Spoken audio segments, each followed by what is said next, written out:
You've decided you're ready to become a parent, and suddenly you're overwhelmed with people who feel they have the right to inform you on the correct way to conceive, give birth, what fears you should have, and the proper way to parent.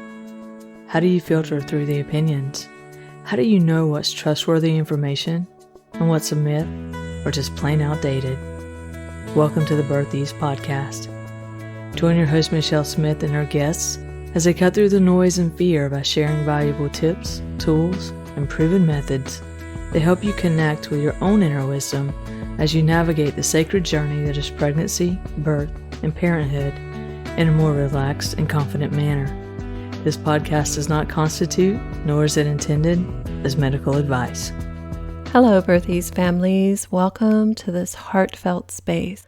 I'm your host, Michelle Smith. Last week's episode with Dr. Lyndsey Sutherland really brought back around to me the importance of exploring stress and trauma in pregnancy, during birth, and postpartum. In that vein, I'm going to do something a little bit different, and I'm going to share an interview that I did with Susan Dascenzi, host of the Kick Your Butts podcast. Susan is an expert in trauma, as well as a therapist and a coach. I feel that this episode with Susan is foundational for an understanding of how trauma can impact us and our babies. Now, for those of us that are under a lot of stress and have experienced trauma, please, no mama guilt, no daddy guilt, because we do the best that we know how to do given the skills that we have. But I do feel that it is so important to begin to really explore this topic so that we can support pregnant women more fully and we can treat birthing women, their families, their babies in a more honoring and compassionate manner. In a subsequent episode, I will be interviewing Susan about trauma. What it is, what the implications are, and what we can do to create healing and post-traumatic resiliency. And so I hope that you find as much value in this interview as Susan and I did when we created it. Hello, everybody, and welcome back. I am so excited to have my special guest with me today because we've talked for a little bit now about all this adulting stuff, right? Being on this roller coaster of emotions and how sometimes our emotions and all the pain that we feel gets in the way and stops us from living our potential and living our lives with purpose and passion. And one of the things that I talked about in an earlier episode was how when you see a baby, this baby is just this pure love, and how this baby really comes into the world without having any of these associations or these meanings yet. And so they really haven't learned to kind of sit in that place of fear. And in talking to my very special guest, what I realized was that that's not always true, that sometimes babies come into this world through kind of a traumatic and fear-based way that really can create stress and kind of set the stage for a higher tendency as that baby grows into a child and then an adult to have a more difficult time. And so I'm really honored to have with me today Michelle Smith, who possesses 20 years of experience as a clinical hypnotherapist, a childbirth educator, a birth and bereavement doula, which is so crazy awesome to me, and an energy healing practitioner. And when you hear her, you're going to hear how the soothing sound and the calming sound of her voice just creates this very calming and gentle presence. And in serving as this educator and advocate for families as they really navigate through the challenging medical system, she also recognized the importance of how to help parents really become more educated in the childbirth arena, how to really connect with their inner wisdom and release their fears and create this very deep and profound relaxation habit so that she could help decrease the impact of stress and birth trauma that can happen. And she has developed a very specialized kind of system called the birth ease system that really includes addressing the stress reduction, parenting, grief, trauma, and really the birth related post traumatic stress that can happen. So, oh, and I'll tell you about our podcast at the very end too, because that's really super exciting as well. So I would love to give a warm welcome to Michelle Smith. Thank you so much for being here. I am deeply honored that you're with me today. How are you? I'm good. I'm so excited to be here with you today. Very honored, very excited. Well, thank you. So, what I'd love to start with before we get into some of the trauma and some of the fears that babies and even the mom and the families can go through with the birth of their child, I would love to know exactly what a doula is. We doulas provide non-medical, educational, and emotional support to families during pregnancy, birth, and often postpartum. And we provide continuity because so often now when women are giving birth, they're with a practice where there's multiple different doctors, may have multiple nurses during the shifts. The nurses usually have more than one patient, and there's not this prolonged care. As doulas, we're there when their labor is active. And we stay with them till about 2 hours after the baby's born.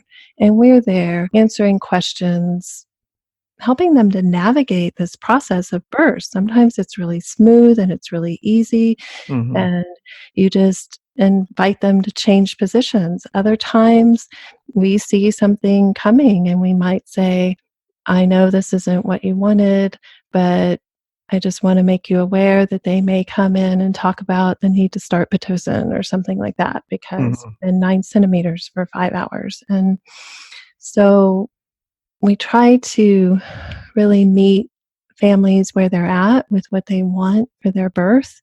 Mm-hmm. But I feel like we create this relationship so that they can relax and feel safe in their birth. And that helps to make for a smoother birth. And we provide education as well, which helps reduce stress. Oh, I love that. I love that. So, is it like, and I'm still trying to understand because I had a kind of a challenging birth where I was a week overdue and I don't remember the technical numbers, you'd know better than I want to say only had like a +1 or a +2 maybe or something like that of amniotic fluid. I just remember, Oh, you had low amniotic fluid. Yeah. yeah, I basically Yeah. had none according to them. Yeah. That is extremely low. And they're like, you need to go over immediately and get admitted, and we need to start inducing you. And then because I had such little fluid, when they started the inducement process, my son's heart rate kept dropping really low, and they were going to do an emergency C-section, but then they did this amnio infusion thing where they infused, fluid and kind of, I guess, expanded, I guess you could say. Kind of rehydrated your uterus, and Yes, thank you. they Yes, replaced the amniotic fluid so that it yes. can And float and the cord's cushioned. And yes, and yeah, then he wasn't squishing the cord anymore, and so that's like my kind of limited experience. And so, what is the difference? I guess two questions. What is the difference between a doula and a midwife? And do you help to deliver the babies, or are you there really for this kind of educational and calming support and really helping to honor the mom and the baby to kind of prevent the traumas and the stresses? yeah, it's that. We It's don't that. Okay. catch. Yeah, yeah, we don't catch. We're Gotcha. non-medical. Now, many of us can have, just from experience, or I used to be a midwifery birth assistant. So we have some medical knowledge, but we're not. And even if you have a midwife acting in the role as a our role is non-medical. We're Okay. to tend for those emotional and I feel like too spiritual needs of the family. Yeah, yeah. So a family could have a midwife and a doula. Yeah. And And then that we very like it separate. when that happens. Oh, I love that. All right. Yeah. Wonderful continuity of care, especially if we work together closely. There's a few midwives here that I work closely with in Central Florida, and there's a hospital that I'm so honored when I go in. We're so excited to see each other, and we work so beautifully together, and that just translates to our families Mm-hmm. in a way that is exponential. It Wow. really does. I love that. So you could participate as a doula in a hospital setting, but you could also participate as a doula in a home setting if somebody wanted a home birth, right? Exactly. Or birth center birth. Yeah. We Oh, can love go. that. Yeah. We go where our families go. And some doulas prefer just to do a home birth or birth center birth because sometimes hospital births or the medical practices are very sometimes dishonoring Mm, to families. So sometimes, I mean, it can create secondary post traumatic stress or yeah, caregiver burnout sometimes. But we go basically where our families go.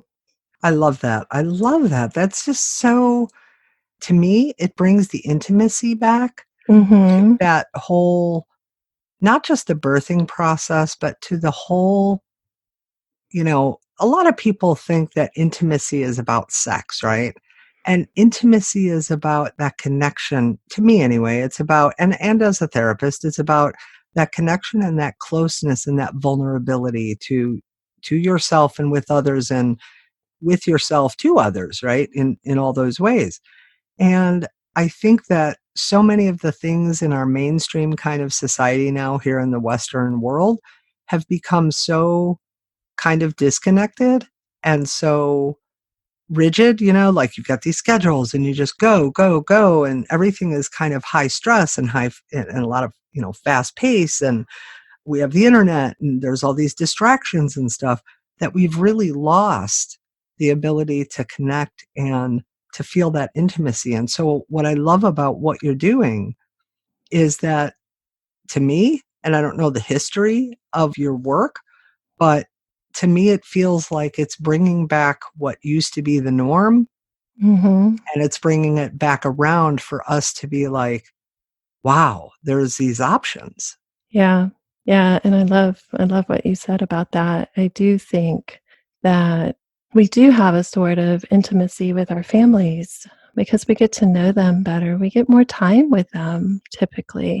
Mm, A lot of people don't realize that when they're going to go into the labor, they think that their doctor will be there to with them the whole time, or the nurse will be with them, and they just can't. You might see your doctor for maybe an hour total, mm.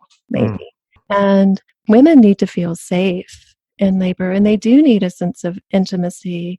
Some people theorize that you really shouldn't give birth any place where you wouldn't make love to your partner because you need that same level of safety and intimacy to be able to let go and Wow. release your baby, just like you need to let go to be able to have an orgasm, right? Right. Yes. Wow. That's amazing. I never thought of it like that, but that's so true. Yeah, That's so there true. was a physician, I think, or a psychologist that theorized that part of the reason why we women have our G spot, it's not only for intimacy, right? Mhm. But when the G spot is stimulated, so as the baby's head comes down, it releases endorphins and fluid to help lubricate everything and to help with reducing pain, that type of thing. Wow, I didn't know that. See, I love learning something new every day. This is Yeah. awesome. So, I'd love if you'd like to share, you know, I'd love for you to kind of maybe tell me a little bit about what kind of got you into this work, because this is really special work. And, again, it's not something you hear every day. I mean, honestly, I think I do know one midwife who used to be like I don't know what you call them, but she was a nurse, but she was like kind of a higher up nurse or whatever on this labor and delivery floor of this big hospital. And then for whatever reason, maybe she was tired of seeing some of that very disconnected kind of whatever. And she went into, and I hope I'm saying it right, but midwifery? Midwifery? Yeah. Midwifery. Oh, wifery, not whiff. Yeah. Okay, Yeah. wifery, wifery. Midwifery. And she became, I guess, trained or certified or licensed, or how, I'm not even sure how all that works, to be honest.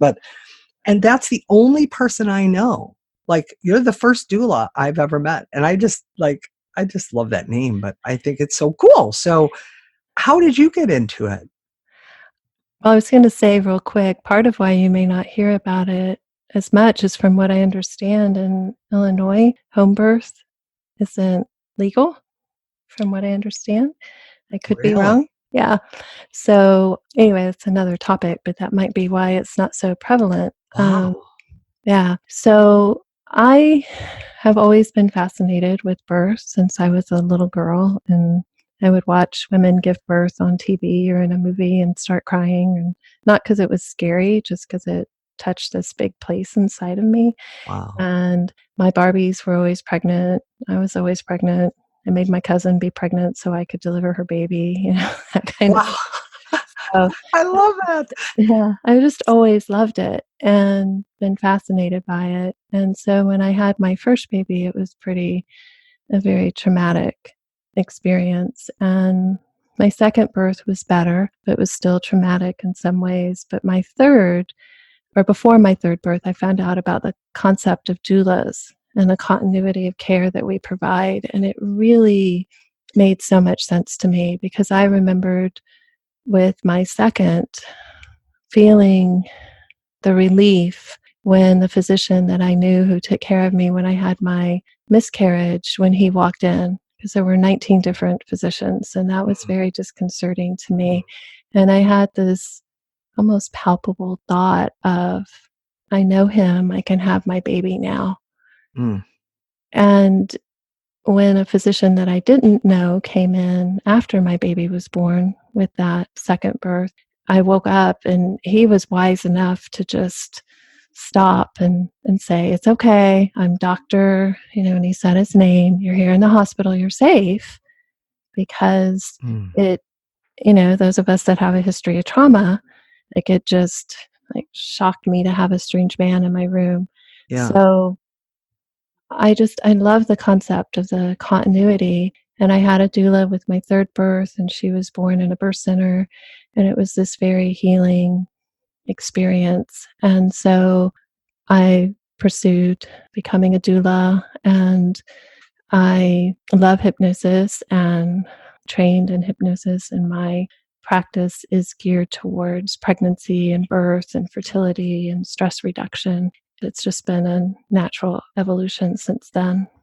Now, that's amazing. I love hearing that, because I just really believe that when we follow our heart and we're in that alignment, then, we're really kind of living the best life that we can, and we're working toward always kind of living in that potential and possibility, and really just staying in that heart center. And I think that's where oftentimes we really kind of make the most impact. And to have that when you're a little girl, and then be able to follow that regardless of when, like, oh, I'm 18 or I'm 21 or I'm 22 and I'm going to follow it now, or I'm 30 or I'm 40 or I'm 50 or I'm 60 or I'm 70, like whatever. Follow that heart's soul's knowingness, right? You had that since you were little. I love those stories. So you said something about birth trauma. And Right. I think that for the purposes of kind of, my listeners, I know that there might be a certain idea about what trauma is. And I just want to offer up something real quick before I ask this of you. And I just want to share with the audience that trauma can be anything, right? And that I actually read a statistic not too long ago, which kind of blew my mind, that over 70% of the United States adults, as of 2019, over 70% have already experienced one type of trauma. And that over 50% of the children here in the United States have already experienced one or more type of traumas already. And that blew my mind, because again, trauma doesn't have to be like what we typically think of trauma, being in a severe car accident or a natural disaster or an assault of some kind or a crime victim, right? That trauma can be so many different things. So I would love if you would share, when you talk about birth trauma and even your own experiences, and thank you for sharing all of that, by the way, what do you mean by trauma as it relates to what you've seen? One of my favorite definitions of trauma is the inability to fulfill the job that we feel we were assigned to do. Mm, mm, If yeah. that does that make sense, what I said? Yes. Because police officers, firemen, they can see all kinds of horrific things, but usually they get traumatized when they feel like they were unable to fulfill their duty.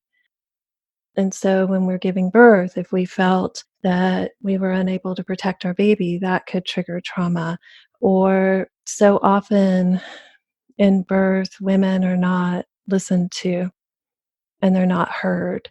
Mm. And that can make a huge difference in a woman feeling like she was violated or experienced trauma, if that makes sense. Does that make Yeah, that totally makes sense. I mean, and that's the thing. It's like if we don't feel, and we as in people, right? Not necessarily women, if we as human beings don't feel heard and we feel very dismissed, then yeah, absolutely that can feel very traumatic because we kind of walk around then and go, well, am I worthy? Am I deserving of being heard? Is there right? something wrong with me? Like, why aren't these people listening to me? Or why didn't they hear me? Or why didn't they acknowledge that they heard me? Right. And Right. it can create and shake our whole foundation and how we see ourselves. Right. I So, think yeah, so. makes total sense. Yeah. Yeah. And sometimes it's your birth doesn't go the way that you planned. And everybody around you is saying, well, you're healthy, your baby's healthy. I don't know why you're upset. But the woman needs to mourn the fact that maybe she had a cesarean birth and she was planning a natural birth. Hmm. And we don't mourn well in our country anyway. I don't think. That's my judgment, but I don't think we do. I'd love to hear your view on that. Actually, because, it's big part of emotions, right, and trauma, and we'll get into in a little bit, the babies, right, because Right. that's such a critical thing as we grow older, but I would love to hear your views on that because I think you're right. I don't think that we mourn well in this country or grieve well at all. I don't. There's this belief that if we're stoic, that we've grieved well, Mhm, or you're supposed to be finished mourning within 24 to 48 hours after the death, or at least within 2 weeks. mm, And you and I both know that isn't realistic. And yeah, but our culture just it's kind of afraid of death. It's afraid of strong emotions sometimes as a whole. And even in birth, women that birthed better, they were quiet. They were quiet. They didn't make noise. mm, So, women get in their head, I was too loud in my birth. But our bodies know how to mourn, but we shut it down. Somebody experiences a shocking loss, they will wail, right? They yeah, wail. yeah, And we women in birth, we can moan and we can make sounds. And there's certain sounds that women make in labor that those of us that do birth, we run because we know there's a baby really, coming, right? There's yeah, just sounds that women make. And so our bodies know how to do this. We like everything very controlled, in yeah, my opinion. But there's a sad statistic that 35 to I think 50% of women experience birth trauma. mm, 2.5 to 9% will experience birth related PTSD. And many pre and perinatal psychologists feel that the birth trauma for babies is epidemic right now. So wow, Yeah, that sets the stage. How are you treated the very moments that you take your breath? Mm. How is that mama feeling while she's pregnant? Is she supported?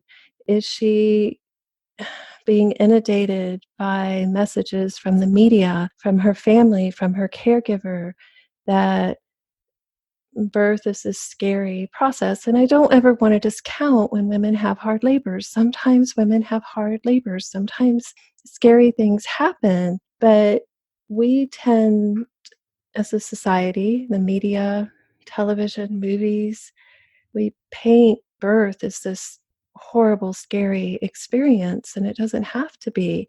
But if the woman is constantly worried, well, what if this happens? What if that happens?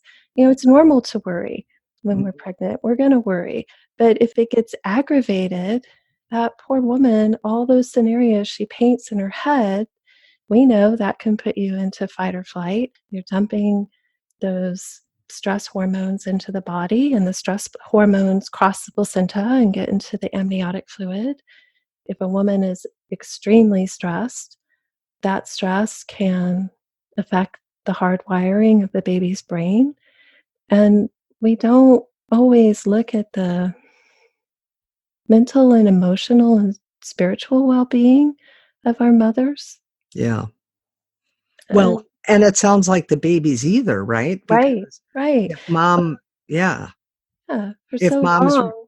Sorry, go ahead. no, no, that's okay. If mom's really stressed, during the pregnancy or just feeling a lot of worry and anxiety and concern about a variety of things, or like you said, not feeling heard, even during the pregnancy process, then it sounds like what the research is showing and what you're saying is that that actually can physiologically affect the baby as far as kind of this hardwiring in the brain that's happening, right? Is that Yeah, it can. It can, and I don't ever want mamas to feel guilty if they're stressed. We can learn techniques and to mitigate our stress, but research is showing that it does impact the baby. Mm.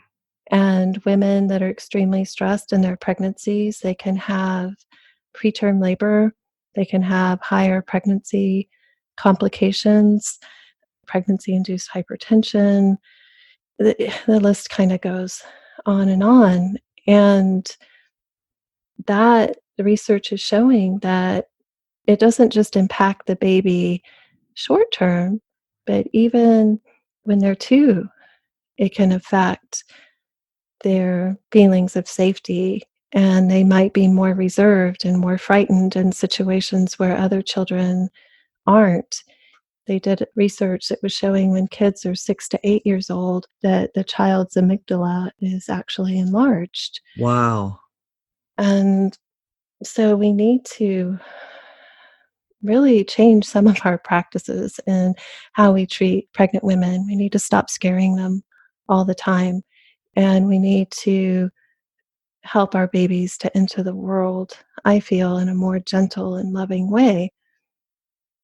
If Mm. you take them away the moment, here they're born, and think practices are getting better. Yeah. But babies were, like when I started my career, babies were born and the doctor's holding them and they're suctioning them. Now they like to let the baby work, any fluid out on their own if they can, but they would suction them, before the whole body was born, they were already suctioning them Oh, out. And then the baby's born and they hold him up and then they cut the cord immediately and take the baby to the warmer and then they poke them and prod them. And what a horrible entrance into the world. And even while women are pushing, the common practices still today are people yelling at her, 1, 2, 3, push, push, push, that's it. Get mad at your baby and push. wow. I understand they want her to have more strength, right? Yeah. But what a horrible thing to tell it. Babies can sense that. And I think it's just an awful way to welcome a child into the world. And what is that imprinting going to be? Am I Yeah. safe? Right. Am I put on my mother's chest so I can still hear her heart? and we can help regulate each other's breathing.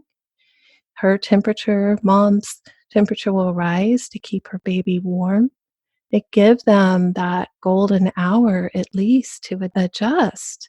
Yeah. But we have historically in hospitals just taken the babies away. And then for years, years ago, they would put them in the nursery and separate them for their mothers. What kind of separation anxiety do you think Oh my that might gosh. create? To Right? have this new life taken from its mother. I mean, what other mammal? We are humans. We are nesting mammals. Yeah. Try to take a newborn I don't Calf know, or something. calf Yeah. or a lion, like a Oh, cub. I'm trying to yeah. think of take that newborn from its mother. She will eat you. Oh yeah, But she'll tear your face off. but we humans have been conditioned Yeah. to hand over our babies. Mhm. And instinctively, women want to hold their baby and make sure their baby's okay and look at their baby. And it's just our practices are, I mean, some of them are really good and we're saving a lot of lives, but we're also doing a lot of things wrong.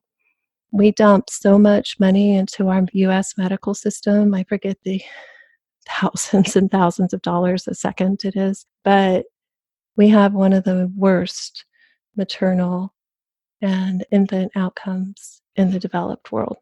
That is Mhm, scary to me.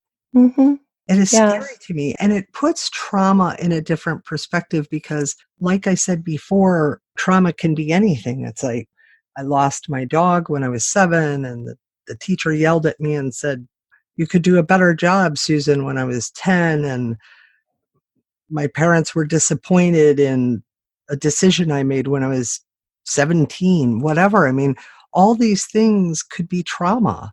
And so it's scary to think that these little, beautiful, gentle, pure, tender creatures, these babies who are being born into this world, are potentially already coming in kind of through the veil of trauma and being kind of swathed in trauma.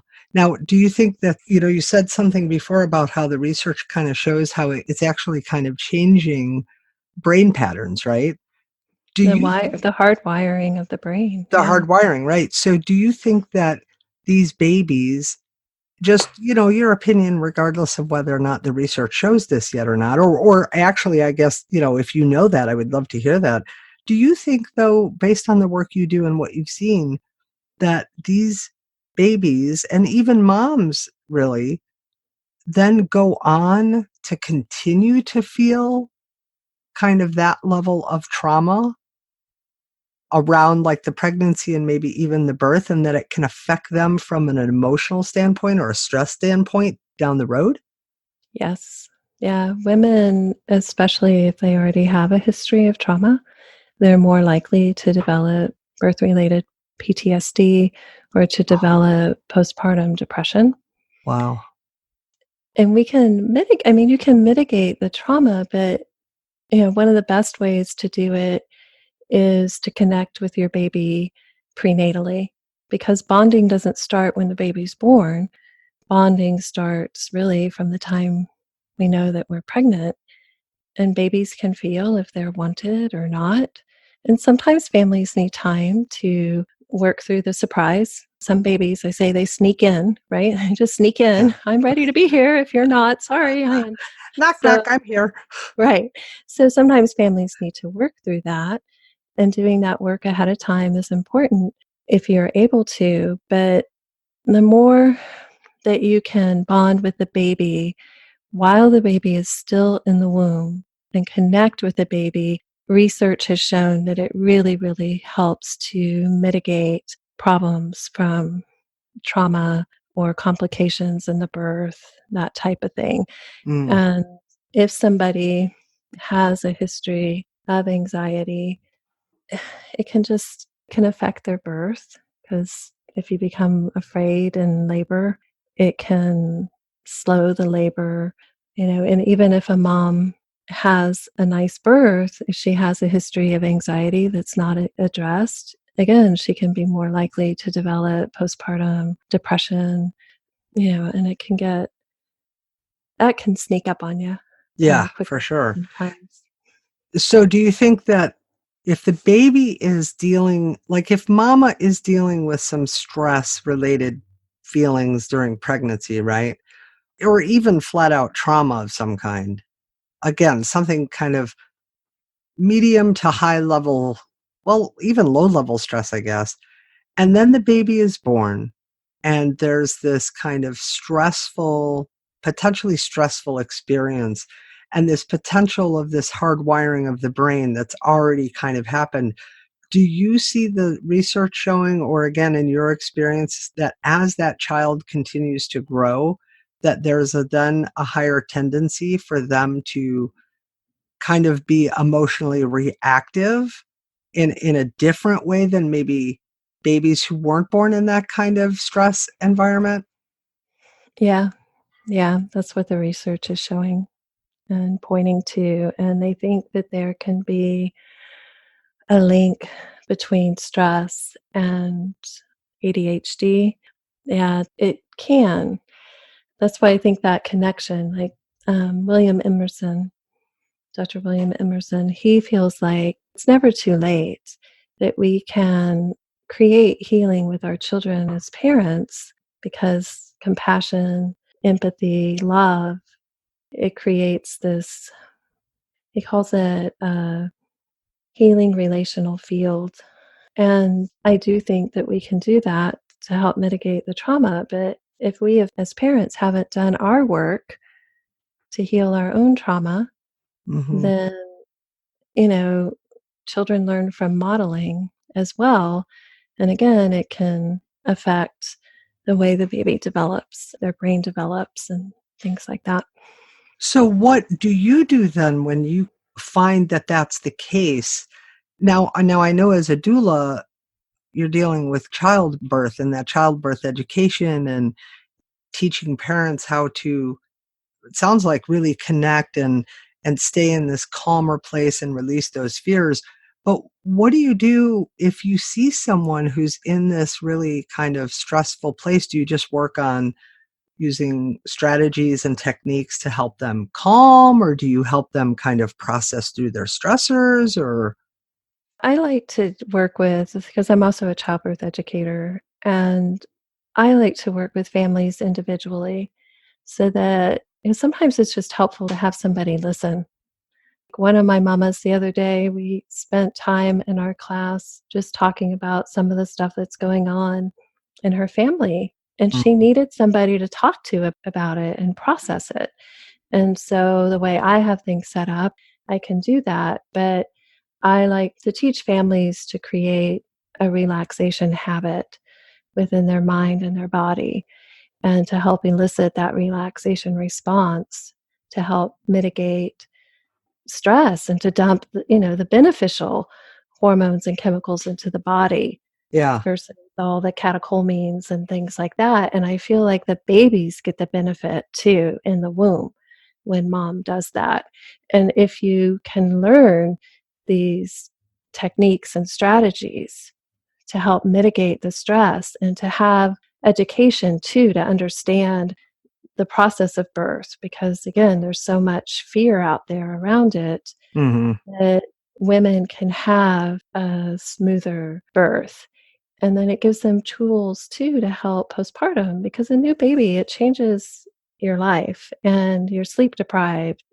And so it's important to have tools to learn how to release that stress. And there's a lot of other good programs out there to help with postpartum, like Dunstan Baby Language and Happiest Baby on the Block and Baby Makes Three by the Gottmans. All of those are really important postpartum to help couples to communicate more effectively and even with their baby, understand their baby's cries and to help mitigate a lot of that stress.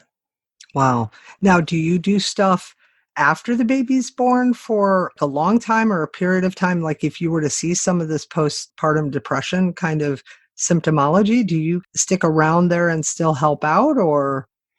I'm available more if somebody wants to see me, if they need help, they need a session.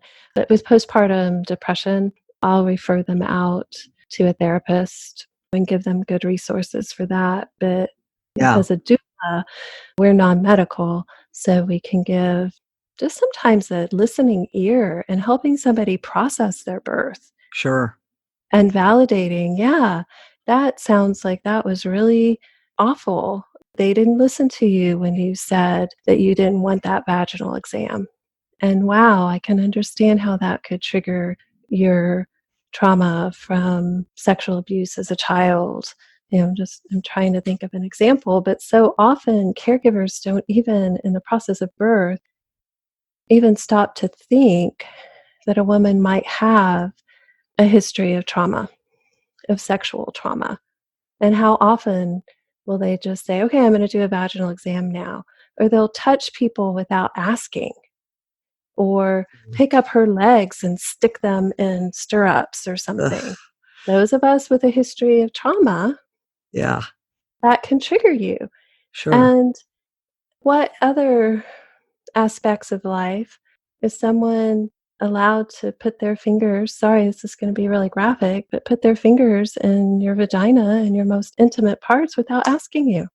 Right, right, right. And so so there's now, again, I only have one experience because I have one son, but and my doctor seemed, was very loving and very gentle and compassionate and asked me like, "Oh, I want to do this. I'm going to do this now. Is this okay?" That kind of thing. So that was awesome. I mean, but there was still a lot of birth trauma because of, the whole situation with the relatively no fluid and Right, because his heart rate kept dropping, they kept flipping me like a pancake.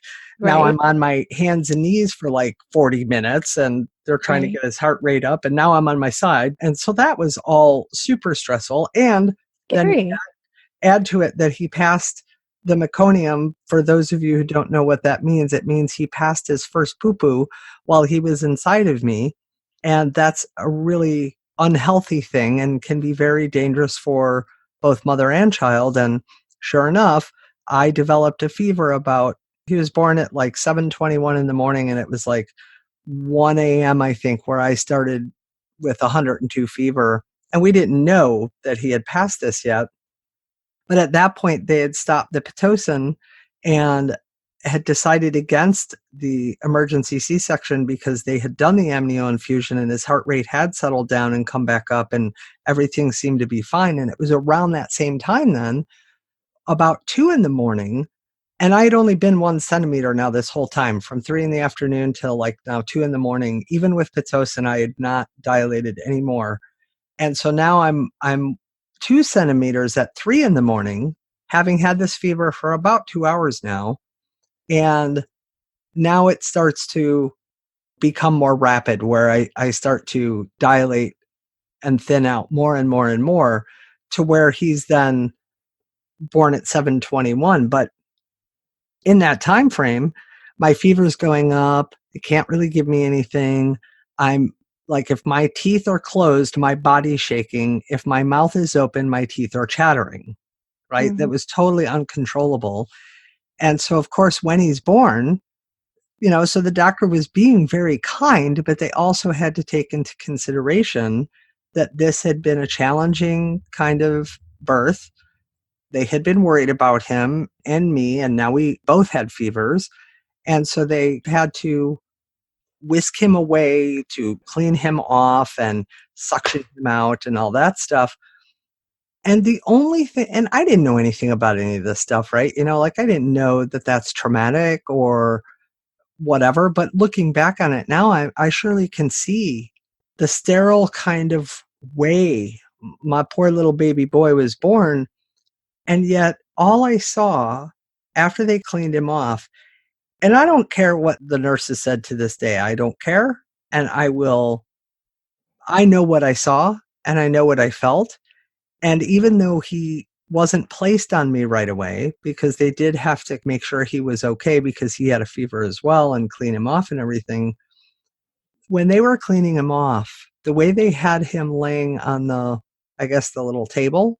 Mm-hmm. He turned his head to his right. Let me think. Yeah, to his right. And we lock eyes. Mm-hmm. And all of a sudden, he smiles. And I'm crying, right? And I'm like, he's smiling. And the nurse is like, no, no, sweetie, that's just gas. They can't smile at this point.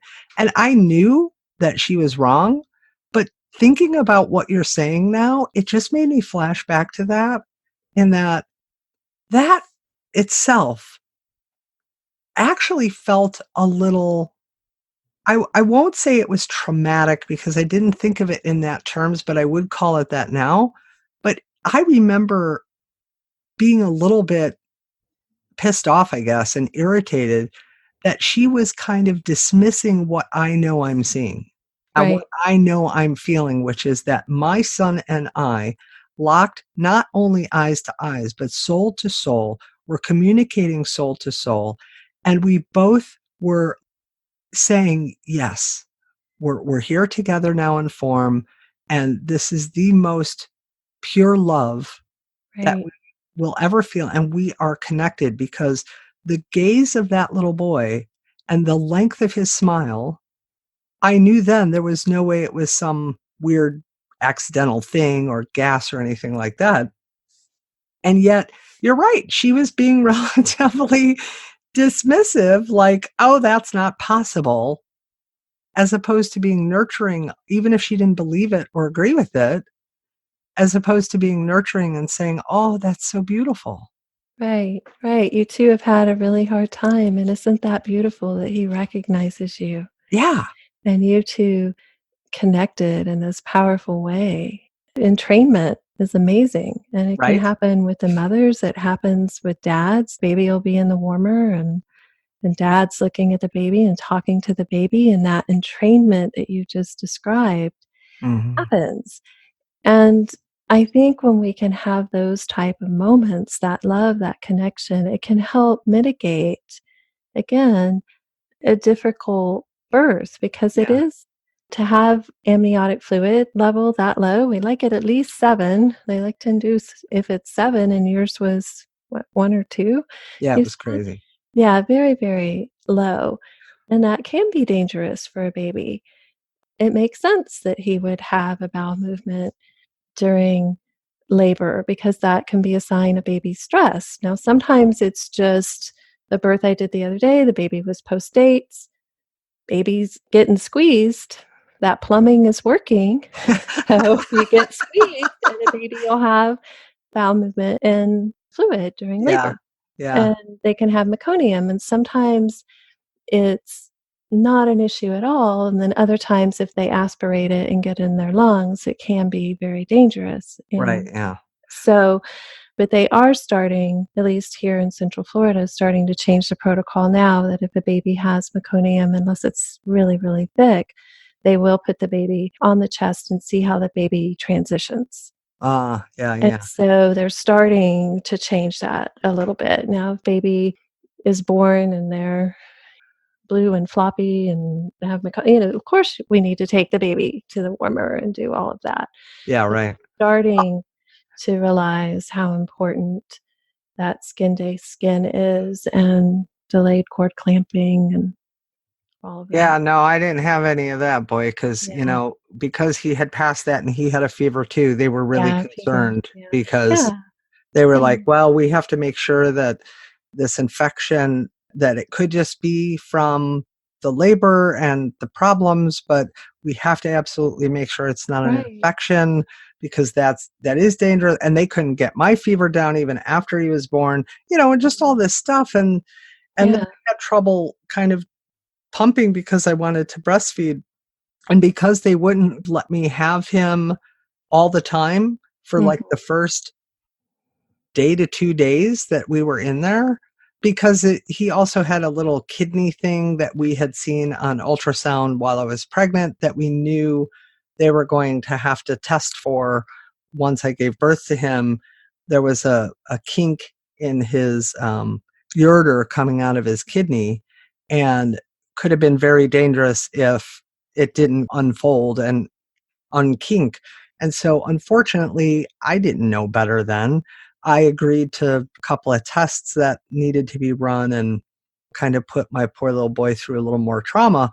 But in looking back on it, I'm thinking, wow, I guess the birth that I had, which I thought was kind of traumatic because of the whole we need to do an emergency C-section thing and flipping me and all that stuff and the amnio infusion stuff, it was really traumatic long before that and even after.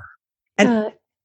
Go ahead. I'm sorry. no, I was just curious, in your work, do you find then, even again with this research kind of showing this then, from an emotional standpoint, do you think that it plays a role in kind of how these babies who grow up into childhood then and grow up as toddlers as they're growing, do you think that this affects their ability to kind of emotionally, I guess I'll say, be more stable, in the sense of, you said something important earlier when you were talking about the research and how the environment, can play this role, right? Like if you have this mom who's, I think you said this before, right?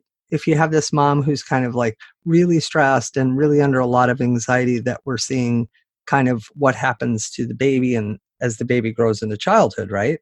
Right. Right. Do you think that also plays a role with other emotions too? I would think so. Like you can just and nothing I don't wanna act like anything's 100%, right? Nothing's Right, black and white in right, birth. sure. And one thing that's traumatizing to one mom may not be to a different mom. And that's important to remember too. And that even if we have a stressful birth or something's going on, just to talk to the baby and explain it. They're more aware than we give them credit for. I know that was really hard, honey. We just want to keep you safe.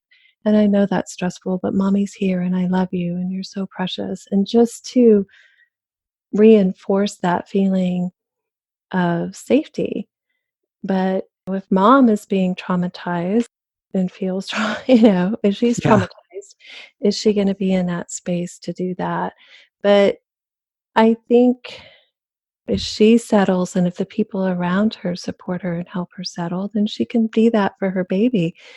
A friend of mine that's a birth worker, when her third child was born, it was a bit traumatic. And so they got in the jacuzzi when the baby was a little older and they reenacted the birth and Wow. created this more gentle imprint. Or, you can get in the tub or just even visualizing it the Sure. way that you wanted it to be. There's a lot of power in that. But many of us in the field feel like babies that have a more gentle birth, that they are more relaxed and more happy. And children that have a more traumatic birth, that they tend to be a little more anxious, a little more cautious, a little more reserved. They might have a little more trouble self regulating, right? Because they don't feel safe. I can totally see that. I actually read something, was it a study? I think it was a study. In a previous episode, I talked about how I have this phenomenal memory with clients and things like that, which I do. And, kind of like with the hubby, right? He can kind of hate that if we're having a disagreement or a conversation. And I'm like the little tape recorder that just rewound and then, oh, resume. But when it comes to studies, and I talked about this in that episode, when it comes to studies and remembering who did it and the name and the date and where it was at, like I couldn't tell you squat. It's kind of the same way with songs and titles of songs and artists, right? I can know all the lyrics, but I can't remember any of that stuff. But there was this amazing article, I'm pretty sure it was a research study that was done where, oh, I totally lost. How did that happen? Don't you hate when that happens? I think that's because of the trauma I suffered during childbirth. Because actually I was a C-section, right? And so were my brothers. And I've Mhm. heard, oh, that's what it was about. Oh my God, see, somehow, isn't it funny how your brain can just go like loop and then it loses and then it comes right back? Right. Right. So it was a research study about C-section babies. that there is a higher tendency with babies who were born via C-section to kind of feel more of that stress and have a little bit more trouble self-regulating. They just have a little more kind of problem, I guess, from this more emotional kind of and mental standpoint. And I don't mean a mental health disorder per se, but just more of a little bit more of a challenging time because of that safety issue, because they were literally ripped out of their mother's stomach, right? Because that's Right. how C-sections happen, right? Right. Well, and they're starting to do more, they call them, I think, conscious cesarean births, where when the baby's born, once they're lifting the baby up out of the belly, they have a little window in the, trying to think of the name of this. See, now my brain is sleeping. The name of the, the, I want to call it like the sterile field, right? They have up a sheet or Oh, yeah, yeah, yeah. I can't think of the name of it, but they now are putting a plastic window and they'll lower that so that the mom can actually see her baby born, because with the cesarean, sometimes women feel like they didn't give birth and they didn't see their baby be born. So Right. that can help. And putting the baby, they need to take the baby to the warmer because they don't get squeezed through the vagina, which helps to work the fluid out of their lungs. So they usually do need a little support. But then they'll try to put baby and mama skin to skin and let them have that bonding. And then dad go with, or the other mama go with the baby to help mitigate that stress for the child. And it's Wow. making a huge difference, because when I started my career, sometimes women would have a cesarean and they wouldn't see their baby for 6, 8, 10, sometimes 12 hours. And what does that do? And I'm not talking about, if there's complications like happened with your son, then it's important that they're monitored. They may need to be in the nursery. It's so important. Again, our technology is saving lives, but we got so technological, we're not trusting the process of birth Yeah, anymore either and yeah. interfering too much. And basic midwifery practices are pretty much the same. They're taking advantage of the technology in ways that help moms with sonograms and testing and all of that. But the way a baby is born is pretty much the same as it's Mm. been for Yeah, hundreds and hundreds of years. And there's these good care practices that, thank goodness, research is starting to catch up with. yeah, yeah. This has been fascinating, and just you guys are gonna hear a lot me talking about, my mind is blown, because I may sound like all super enthusiastic and happy, happy, happy all the time, like we talked about in another episode where I was like, come on, that's not real life, right? Nobody's like that all the time.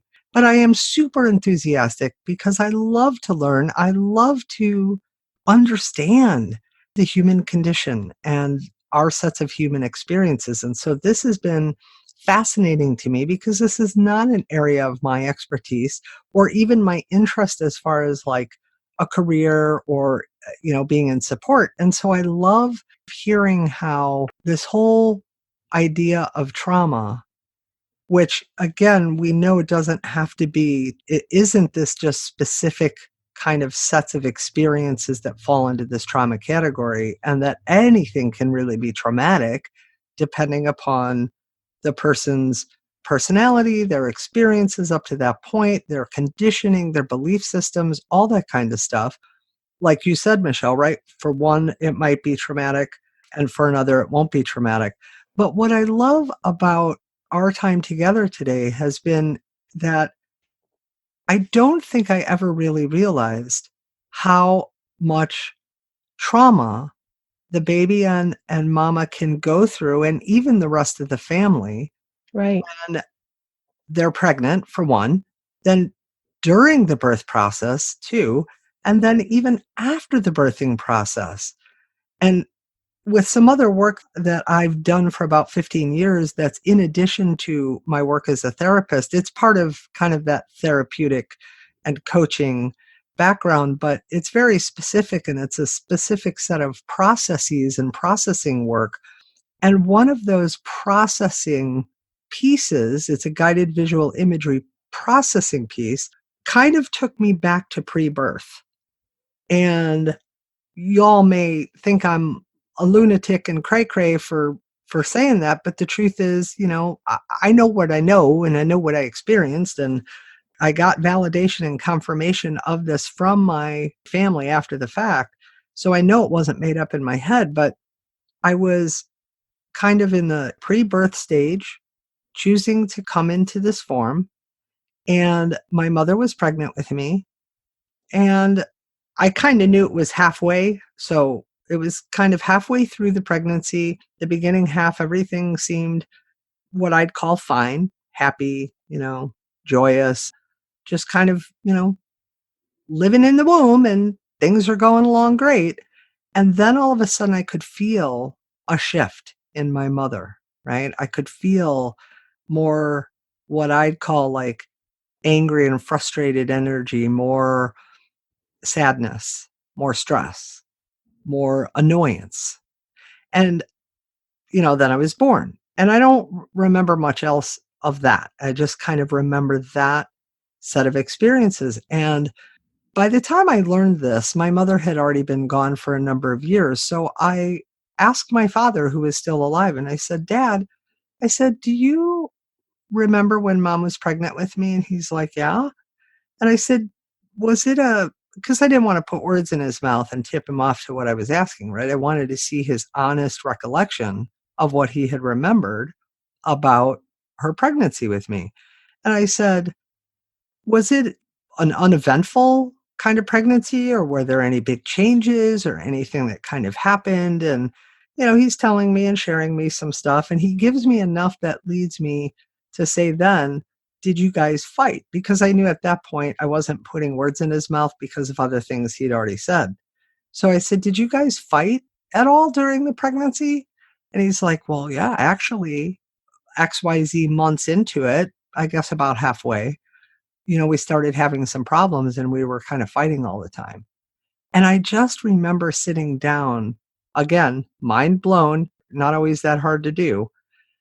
And I remember thinking, holy shit, I actually remember that. I felt that.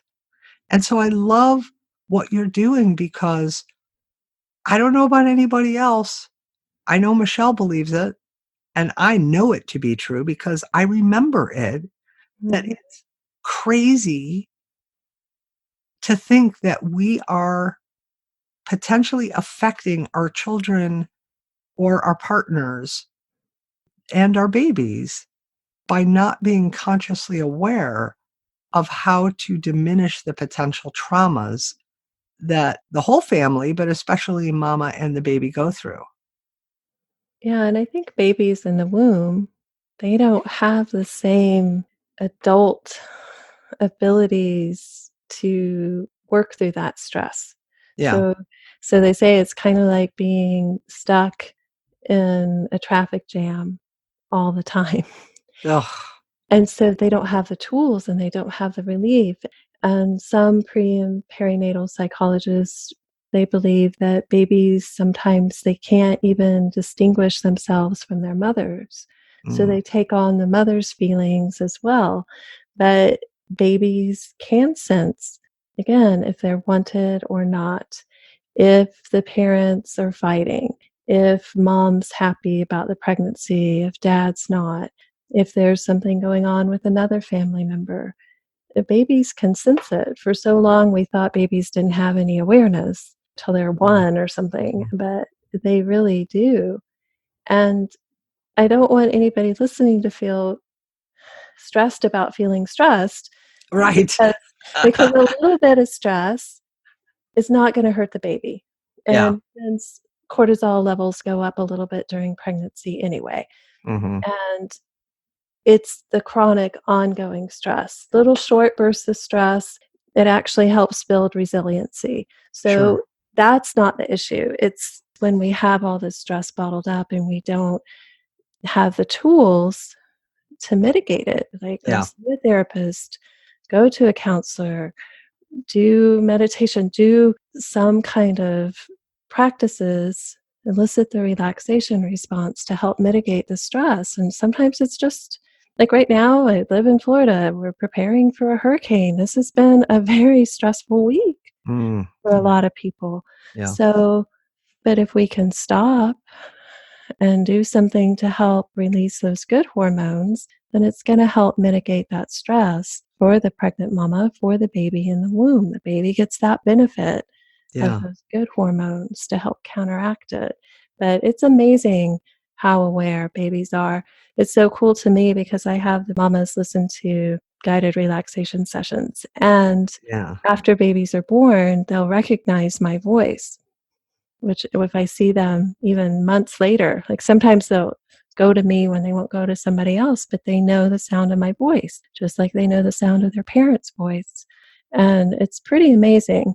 They're so much more aware than we give them credit for. And if we can give them a better foundation, people are so worried, pregnant women, about what they eat and trying to exercise, but they don't always take care of their mental well-being, their Yeah. emotional well-being.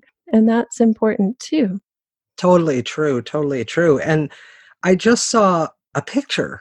Yeah, it was a picture that went viral. I think it was from out of the country. I want to say South America somewhere. I could be wrong. Of this mama who had just given birth to this baby, and they had the baby on mama's, I think it was a little girl. Yeah, it was a little girl. Had her on mama's tummy up near her breast. It didn't look like she was breastfeeding. It just looked like the baby was kind of up on her chest, right? And the mother swears up and down that the baby was dead asleep. But as soon as daddy walked up, and he spoke to the little girl because he had spoken to her every single day, multiple times a day while she was pregnant with her, sang to her, talked with her, all these amazing kinds of interactions. As soon as she heard his voice, she literally woke up. You could see in this picture the smile that was off of her face. That was no gas. This was like she was even reaching up. It looked like her little hand was, she's like, Daddy. And, she hears his voice kind of thing. And the picture's gone viral because people had that idea like, oh, babies can't this and babies can't that. And yet they hear us and they feel things that I can physically attest to myself. And so I love all that you're doing, Michelle, because I think it's such, we need people like you who are so loving and so compassionate. And we need more people like you who want to step into this kind of arena to provide alternatives for those who maybe don't know any better, that they have choice, Right. right? Because I believe wholeheartedly that the children we're bringing into the world today, around the world, but especially here in the Western world, bringing them in under a veil of potential trauma or all the kinds of traumas they can experience and face as children. I'm not saying there's anything wrong with being a single income home if there's a divorce situation or a non-married situation. Fine, to each their own, right? That's, I hate to see people got divorced, but I'd rather have the children grow up in a healthy, happy environment and have two separate parents than two parents in the same household who are fighting all the time, which is way more stressful for everybody, especially the growing young children. But I think more and more children are being raised in that fear or in a fear, right? And because of that, they've become much more emotionally, I'll say, reactive and fragile in a lot of ways. And I think they're a lot more sensitive. Like you said, the babies are much more aware. I think, babies and children are much more aware and sensitive as they're growing. And it starts to diminish a bit the longer they're alive. And that we need to pay attention to that. So if there was one kind of singular piece of advice that you could, and I know I'm asking a lot here because I'm asking for a singular, and what you and I both do is so much deeper and bigger and broader. It's like, really, Sue, one piece, like you're going to lock me into that box. But if there was one piece of advice you could offer up to the listeners, whether they're pregnant or it's during the birthing process or even after, what do you think the main message you would want them to really understand about their relationship with their baby? That bonding begins, it can begin even before the baby's conceived, Mm, to really, even if you're having a hard time, to just stop and say, I love you so much, sweetheart. Mommy's having a really hard day, but mm, I love you and I love feeling you grow inside of me, and I can't wait to have you in my arms. I mean, just like you do with a child who's 3 or 4 or 5. Mom's having a bad day. I love you. It doesn't yeah, have anything to do with you.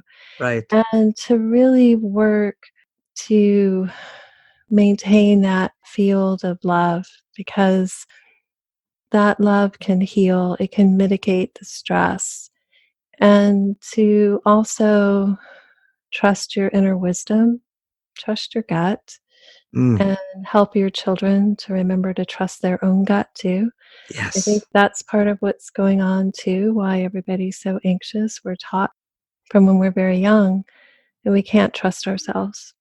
And so so trust your true. baby, Yeah, trust yourself. love that. That is so perfect. And episode 3 of the Birthies podcast contains ways to help mitigate stress, and it also contains a guided relaxation session to help create a healing relational field.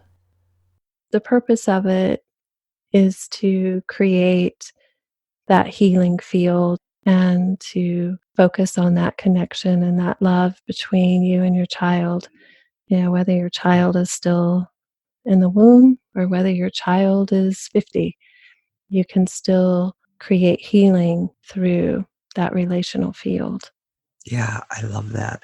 Well, thank you so much for being with us today, Michelle. It's been such an honor to have you here. And I hope all of you recognize at home that this is very special work because we take for granted we're pregnant, we go to the doctor, we like, okay, come to the hospital when you're ready to have your baby. And so then, we go and all these things happen. And then we kind of take the baby home and we just kind of live life. And we forget that all these little experiences, even by the baby, can be perceived in a way that can increase our stress, create emotional trauma, create emotional hardship and heartache. And if we don't learn how to diminish those things and move through them, we will continue to be hijacked by them. Mhm. And so I thank you, Michelle, for being here. I thank all of you for listening. And if you're loving what you hear, please feel free to share and rate and review and maybe subscribe to the show, and know that all of the details to where to get Michelle's meditation, which sounds fabulous, by the way, or to get in touch with her, or to me to give me feedback and let me know kind of what's happening for you, can be found in the show notes. For now, I wish you all a very special, gentle, calm, loving day and loving week. Ciao for now.